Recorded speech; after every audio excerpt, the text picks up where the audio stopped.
Imagina que acabas de dar a luz.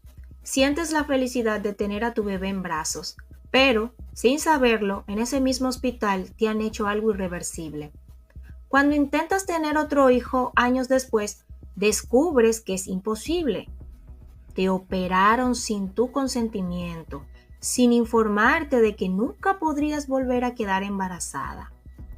Esto no es ficción. Entre 1950 y 1970, más del 40% de las mujeres puertorriqueñas fueron esterilizadas, muchas sin saberlo. Fue la tasa de esterilización más alta del mundo. ¿Cómo pasó? ¿Quién estaba detrás de esto? ¿Y por qué se ocultó por tanto tiempo?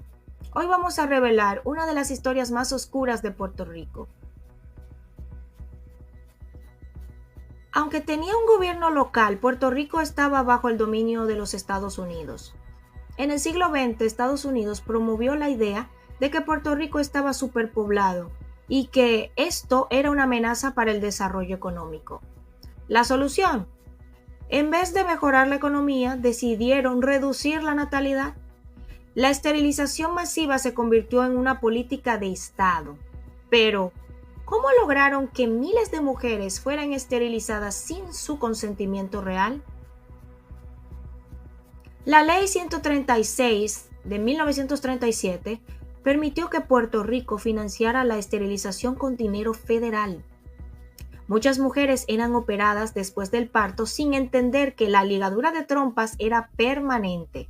Algunas les dijeron que era un procedimiento temporal o reversible.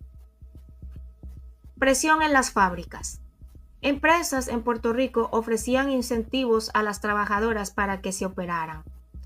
Se les convencía de que era lo mejor para ellas. Para 1968, el 35% de las mujeres en edad fértil en Puerto Rico ya habían sido esterilizadas. ¿Quién se benefició de esta esterilización masiva? En el gobierno de Estados Unidos, consideraba que la natalidad en Puerto Rico era un problema. Para la CIA y otras agencias, controlar la población era una cuestión de seguridad nacional. Corporaciones y fábricas estadounidenses.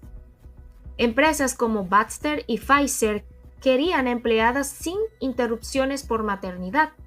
Algunas fábricas contrataban solo a mujeres esterilizadas. Puerto Rico fue el primer laboratorio de prueba de la píldora anticonceptiva en los años 50. Las mujeres fueron usadas como sujeto de prueba sin su consentimiento. No solo redujeron la natalidad, sino también que Puerto Rico se convirtió en un campo de pruebas de experimentos médicos. El papel de Henry Kissinger controló la población estratégicamente. Aquí es donde entra Henry Kissinger y su política de control poblacional global.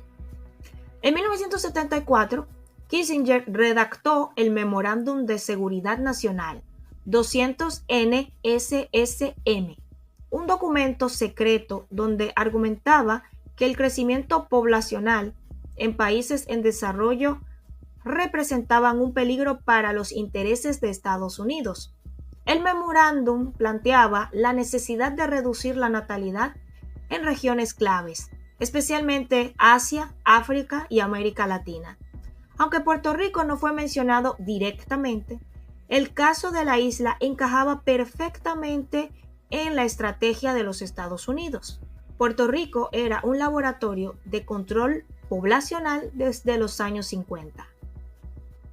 Estados Unidos ya tenía experiencia implementando esterilización masiva allí antes de expandir esta política a otros países.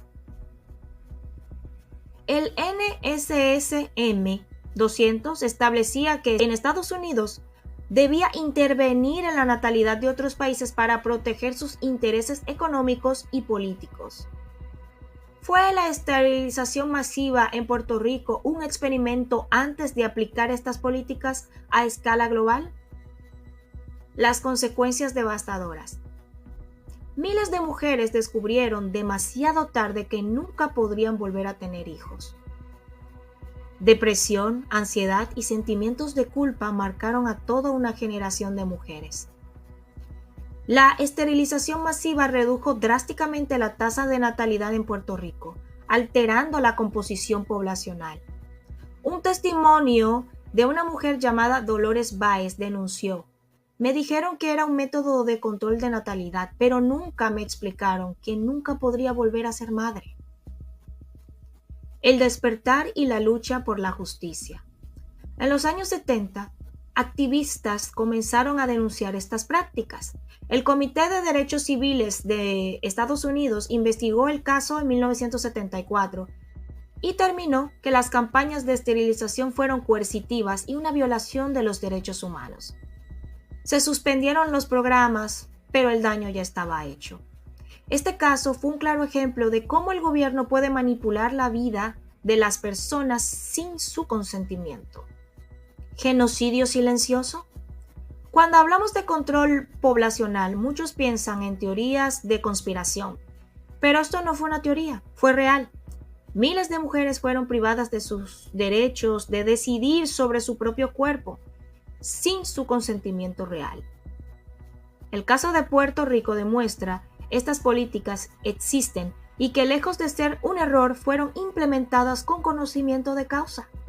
La pregunta es, ¿cuántas veces más ha ocurrido esto sin que lo sepamos? Déjame tu opinión en los comentarios. Quiero leerte.